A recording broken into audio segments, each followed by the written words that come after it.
So you mentioned Brahman is different than unity consciousness. How is it different in your experience? Yeah.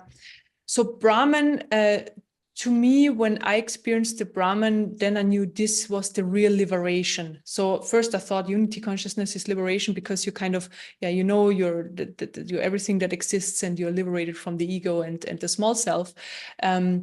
But really it is the Brahman, because in the Brahman, the individual, so before I said the individual experiences the unity, and then in the Brahman, the individual falls away. And basically I knew I'm pure beingness. So I'm just pure beingness, pure existence, and that's it. There is nothing else. And this was also a very profound shift, because first, when I experienced the Brahman, there is nothing there. The Brahman is pure emptiness. So it's really like, this is something very hard to describe, because how do you describe emptiness? You have to experience it. But basically, a very good way to describe it is, and you probably only know it when it falls away, but so there is always an energy connection between you and another person, between you and an item and stuff like that. So there's always an energy exchange, and this energy exchange falls away. So it's like you don't have a relationship to anything anymore. So everything is just gone. And yeah.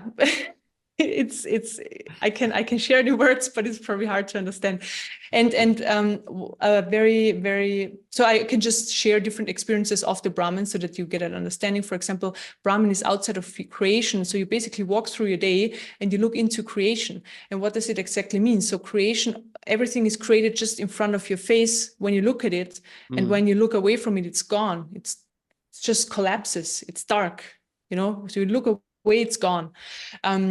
So every person, every interaction you have with somebody, every place you go to, it's just there when you see it, and when you look away, it's gone.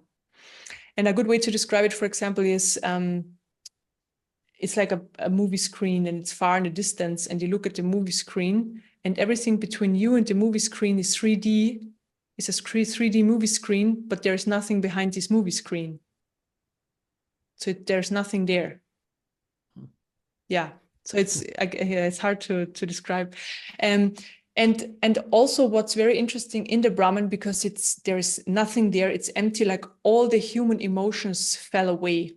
So all the love, the human love, the joy, all the high vibrational stuff, but also the low vibrational stuff. So there is nothing, you don't have any experience of anything. So you just like, there's a line of zero all the time.